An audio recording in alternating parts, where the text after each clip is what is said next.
આપકી અદાલતમાં ઉદ્યોગપતિ રાહુલ બજાજ પર આરોપ છે કે તક સાધુ છે. રાહુલજી, એ વાત સાચી છે કે હું સમજો નહીં. હવે સમજાવું છું. હા, બજાજ ગ્રુપના ફાઉન્ડર જમનાલાલજી એ કોંગ્રેસ પાર્ટીના ઘણા નજીકના હતા. જમનાલાલજી ના તો કોંગ્રેસ પાર્ટીની નજીક હતા, ના તો બીજી કોઈ પાર્ટીની નજીક હતા, ના પોલિટિક્સમાં ઇન્વોલ્વ હતા. જમનાલાલજી તો એક સંત જેવા માણસ હતા, જે હું બિલકુલ નથી. અને માત્ર એમણે ગાંધીજીને માન્યા અને વિનોબાને ગુરુકુળ માન્યા, ગાંધીજીને પિતાતુલ્ય માન્યા. ગાંધીજીના કહેવાથી એમને કોંગ્રેસ વર્કિંગ કમિટીના ટ્રસ્ટી નહીં, ટ્રેઝરર બનાવ્યા, કોંગ્રેસ વર્કિંગ કમિટીના વગેરે વગેરે. તો એ રીતે ઇન્વોલ્વ થઈ ગયા. પછી દાદાજી જમનાલાલજી, દાદીજી જાનકી દેવીજી, જે પદ્મ વિભૂષણ એમને આપવામાં આવ્યું પાછળથી. મારા પિતાજી, મારા માતાજી, જે કે એક એરિસ્ટોક્રેટ ફેમિલી કોલકાતાથી આવી હતી, બધા બ્રિટિશ જેલ્સમાં હતા. અને મારા કાકા પણ રામકૃષ્ણ બજાજ. પણ એ કોઈએ પણ ફ્રીડમ ફાઇટરના નામનો કોઈ ફાયદો અમે લોકોએ નથી લીધો, ના તો રેલ પાસે લીધો, ના બીજા કોઈ પાસે લીધો, ના તો ભગવાનની કૃપાથી જરૂર પડી એની. તમે કોંગ્રેસના નજીક થયા, કોંગ્રેસના દરેક નેતાને બજાજની ડીલરશીપ આપીને. આ તો આજે જ ખબર પડી મને. તમે કહો છો હું કોંગ્રેસનો ઘણો નજીક છું, કોંગ્રેસ કહે છે તમે બીજેપીના છો, બીજેપી કહે છે કે તમે કોંગ્રેસના છો, અને હું કહું છું હું હિન્દુસ્તાનનો છું, ના કોંગ્રેસનો છું, ના બીજેપીનો છું. તમે માત્ર એમના છો જે પાવરમાં બેઠા છે. ત્યારે તો મારે બધાની ચમચાગીરી કરવી જોઈએ, તમે બિલકુલ કરતા રહ્યા છો. ક્રોનિઝમ કરવું જોઈએ, ચેલા બનવું જોઈએ. આજકાલ લોકો કહે છે કે ઇન્ડસ્ટ્રીયાલિસ્ટમાં એક જ જે છે મૂર્ખ ગાળ આપે છે ગવર્નમેન્ટને, ભલે કોઈ પણ ગવર્નમેન્ટ જો હોય. તમને ઉદાહરણ આપું છું. મે 1997ની વાત છે, જ્યારે પી ચિદમ્બરમ ફાઇનાન્સ મિનિસ્ટર હતા, તો તમે કહ્યું કે આમનાથી સારા નાણામંત્રી દેશ માટે ના હોય. એમણે જ્યારે એ ડ્રીમ બજેટ લગાવ્યું, એ પછી એ ડ્રીમ બજેટનું શું થયું એ આપણે જાણીએ છીએ. ગવર્નમેન્ટ પડી ગઈ એ આપણે જાણીએ છીએ. પણ એ ડ્રીમ બજેટ ઘણું જોરદાર હતું. હિન્દુસ્તાને એને ડ્રીમ બજેટ માન્યું. એમાં મારી શું ભૂલ કે મેં પણ એને ડ્રીમ બજેટ માન્યું.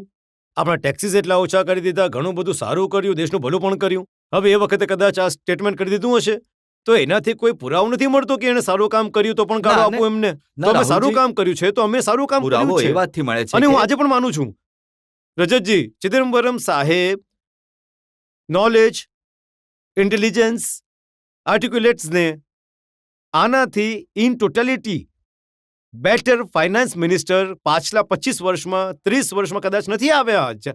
જ્યારે કે પ્યોર નોલેજમાં ડોક્ટર મનમોહનસિંહ બેટર હતા. આ તો તમે એટલે કહો છો કેમ કે એક નાણામંત્રી છે, એક પ્રાઇમ મિનિસ્ટર છે. એટલે હવે તમે- સૂટ કરે છે મને, હું શું કરું? કાલે બીજેપી પાછી આવી જશે ગવર્નમેન્ટમાં. યશવંત સિન્હાને તો પાર્લામેન્ટમાં મણિશંકર અય્યર જે આજે મિનિસ્ટર છે, એમણે પાર્લામેન્ટમાં કહ્યું હતું કે યશવંત સિન્હા માટે આ તો રાહુલ બજાજનું ફાઇનાન્સ મિનિસ્ટર છે, બીજેપીનો નથી. તમે યશવંત સિન્હાને પૂછી લો. એમને કેમ પૂછું? હું તમને તમારા નિવેદનો તમને હા, યાદ બોલો. અપાવું છું. જ્યારે બીજેપી હા, પાવરમાં એટલે હવે આવી હું હતી, બીજેપીનો બની ગયો. હવે આજુ ઓક્ટોબર હા.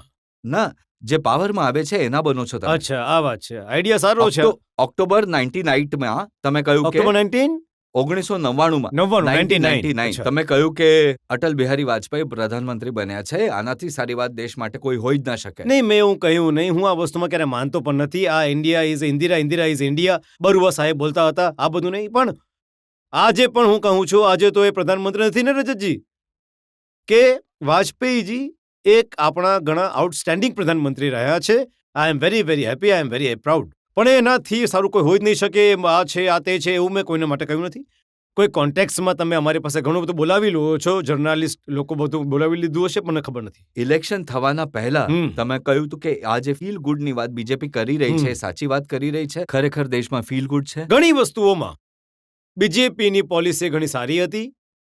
ઘણી વસ્તુઓમાં એ કહી શકતા હતા ઇન્ડિયા શાઇનિંગ. જેમ અડવાણીજીએ જ્યારે રથયાત્રા કરી તો એણે ભારત ઉદય કહ્યું, જેનો અર્થ નથી ઇન્ડિયા શાઇનિંગ, એનો મતલબ છે ઇન્ડિયા રાઇઝિંગ. કમ્યુનિકેશનમાં એમની ઘણી ભૂલો થઈ ગઈ. 15 ફેબ્રુઆરી 2004 અરે મેં હમણાં ક્રિટિસાઇઝ કર્યું કે બજેટને તમે નહીં સાંભળ્યું ગયા 3 દિવસ પહેલા જૂની વાતો કરી જૂની લઈએ, વાત પછી થઈ આની ગઈ, નવી વાત વાતો નહીં.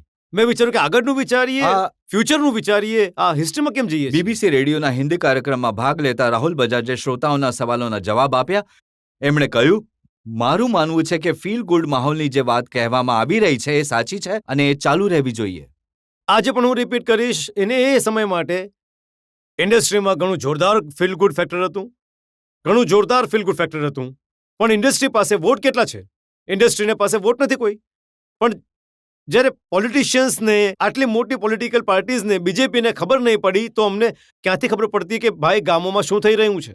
તમે જ્યારે કોંગ્રેસ સત્તામાં હોય છે તો એના વખાણ કરો છો, બીજેપી સત્તામાં હોય છે તો એના વખાણ કરો છો. જ્યારે રજત સાહેબ તમારી સામે ઊભા હોય છે તો રજત શર્માના વખાણ કરું છું. એ વાત પણ હું તો તો શું? તમને કંઈ આપી નથી ગાળો શકતો. આપવી જોઈએ શું બધાને? ના કોંગ્રેસ જ્યારે સત્તામાં હોય છે, જ્યારે રાજીવ ગાંધી પ્રધાનમંત્રી હોય છે, એ તમને ઇન્ડિયન અલાયન્સનો ચેરમેન બનાવી દે છે. એમની ભૂલ હતી કે મારી ભૂલ હતી? અને જ્યારે બીજેપી સત્તામાં હોય છે એ તમને પદ્મભૂષણ આપે છે. એનો અર્થ એ છે મેં તો વિચાર્યું જ નહીં હતું હમણાં સુધી.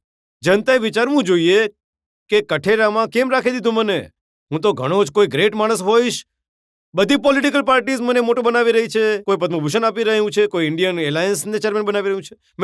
મેં તો વિચાર્યું જ નહીં કે મારામાં આટલી અક્કલ છે. જો વિનમ્રતા છોડી દઉં તો કહીશ કે જે સત્તામાં હોય છે એની ચમચાગીરી કરો છો એટલે મળે છે. તો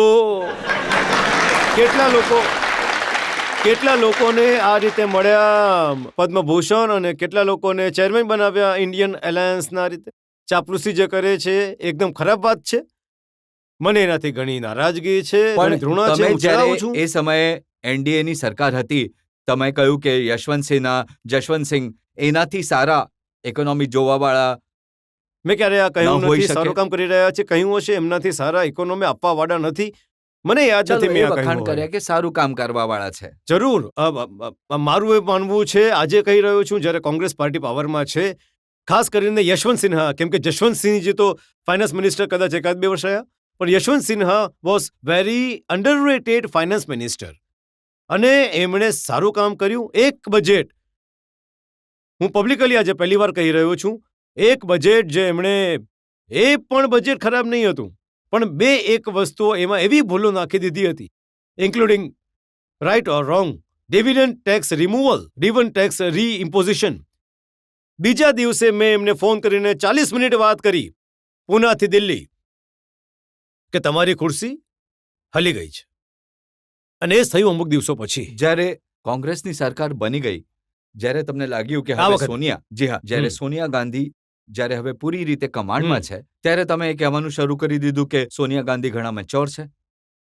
પહેલા એટલે ક્યારે નથી કહ્યું મેં આવું? તમને નજર નહોતા આવતા. જોયું જ નહોતું મેં. હાઇટમાં નાના હશે, હું લાંબો છું. ઉપરથી જ નજર નીકળી જાય છે ને. She is a very different person than she was before. સત્તામાં આવતા જે બદલાઈ ગયા. 100% કરેક્ટ સ્ટેટમેન્ટ. કહ્યું એ જ કે લગભગ આજે પણ રિપીટ કરીશ.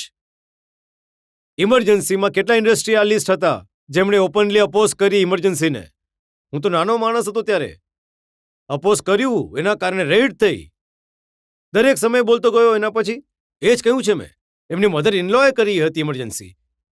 ત્યારે પણ મેં કહ્યું કે ઇમરજન્સીના અગેન્સ્ટ હતો. અને હા, સોનિયા ગાંધીના અગેન્સ્ટ મેં ક્યારે કંઈ બોલ્યું નથી, બોલવાની જરૂરત નથી.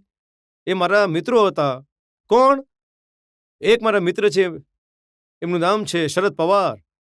એક કંઈક ફોરેન કરતા હતા. એ બોલતા હતા એમને મારા મિત્ર છે, પણ મેં ક્યારે નથી કહ્યું. અને એ ના, પણ પણ- કહું છું, અને આજે ફરીથી કહું છું. હવે આ ફરીથી કહેશે કે ચમચાગીરી છે, પણ શું એ સાચું નહીં બોલું? શું કે પાછલા 10 વર્ષમાં જે થોડું ઘણું હું જોઈ રહ્યો છું, 10 વર્ષ કહો, 8 વર્ષ કહો, સોનિયાજીને ઘણી મેચ્યોરિટી આવી છે, ઘણું નોલેજ આવ્યું છે, હિન્દુસ્તાન વિશે આવ્યું છે. પણ મેં નથી કહ્યું અને આજે પણ નથી કહી રહ્યો કે એમનાથી વધારે સમજદાર હિન્દુસ્તાનમાં બીજો કોઈ માણસ નથી. પાવરફુલ જરૂર છે, પાવરફુલ તો જરૂર છે, આજે સૌથી વધારે. એટલે તમને કેવું પડ્યું કે મેચ્યોર થઈ ગઈ છે. એટલે શું કરવું પડી રહ્યું છે? એટલે જ એના પછી પણ હું કહી રહ્યો છું કે સૌથી વધારે સમજદાર નથી. ઘણું ડેન્જરિયસ સ્ટેટમેન્ટ કરી દીધું મેં તમારા હિસાબ. ના, બિલકુલ ડેન્જરસ નથી. મને હિન્દુસ્તાનમાં એટલે તો રહેવા નહીં મળશે હવે મને. આટલું તો એ પણ સમજે છે, પણ પાછલા 10 વર્ષમાં શું સોનિયા ગાંધી બદલાઈ છે કે તમારું પરસેપ્શન બદલાયું છે? જુઓ, કેમ કે એ બદલાયા એટલે મારું પરસેપ્શન બદલાયું છે. બદલાયું શરદ છે. પવાર પણ એમને વિદેશી કરાર આપતા રહ્યા છે. હા, તો શરદ પવારને બોલાવો અહીંયા ને પૂછો એને. તમારા ઉપર ઘણી અસર છે શરદ પવારની. મારી ઉપર એમની અસર છે કે એમની ઉપર મારી અસર છે, એ તો તમે ડિસાઈડ કરો. સર, મેં હમણાં તમે રાહુલ સાહેબ પર આરોપ લગાવ્યો કે that he is a opportunist. But being a businessman you have to be an opportunist. જો તક આવશે એને ગુમાવી દેશે તો તમે બિઝનેસ તો કરી જ નહીં શકો. તો એને માટે પોલિટિકલ રિલેશન બનાવે કે ઇન્ડસ્ટ્રીયલ રિલેશન બનાવે તો એમાં વાંધો શું છે? બિલકુલ ઠીક. આમને અહીંયા બેસાડો, હું ઉતરીને ત્યાં જાઉં છું. બિલકુલ ઠીક કહ્યું તમે. શું એ જ કારણ છે કે પણ તમે બિલકુલ એ જ કહ્યું, અને એટલે જ આજે 90% ઇન્ડસ્ટ્રીયાલિસ્ટ એવું જ બિહેવ કરે છે. મારું માનવું છે કે હું એમનામાંથી નથી, પણ એનો અર્થ એ નથી કે તમે વગર કારણે ક્રિટિસાઇઝ કરવામાં આવો. જે મને ઠીક લાગે છે, દેશ માટે ઠીક લાગે છે, એ હું કરું છું. એમાં મારી ભૂલ હોઈ શકે છે ક્યારેક ક્યારેક, પણ હું એ નથી જોતો કે ગવર્મેન્ટ આને પસંદ કરશે કે પસંદ નહીં કરશે.